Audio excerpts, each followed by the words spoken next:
This year at Garden on a Roll, we've been creating wildlife borders and trialling all different plants, some of our favourites and some new ones as well.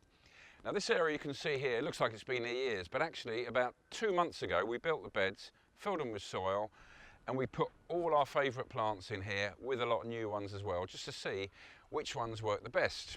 And as you can see, it's been buzzing with bees and butterflies and wildlife for the last few weeks, and it's amazing how quickly everything has grown.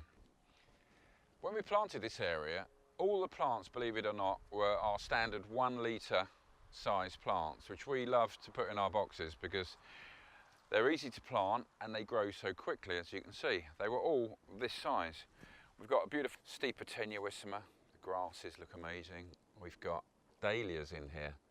Some hardy ones, some less hardy, but they're great for bees and butterflies.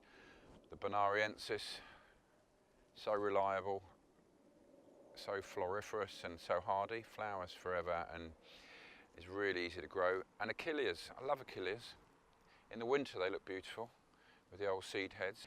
So there is like a community of different plants in there, all different heights, different growth rates, different colours. And it's trying to get the combination that one doesn't compete too much with the other.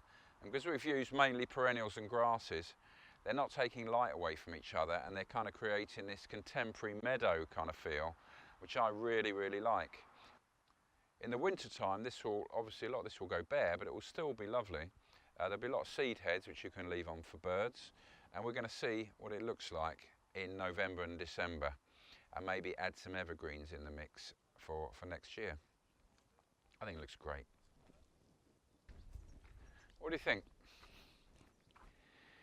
I've got to say, I think it's one of the best borders I've ever done.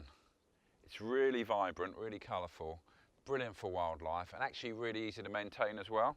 I put a mulch over the top of nice organic compost that keeps the moisture in and also feeds the plants.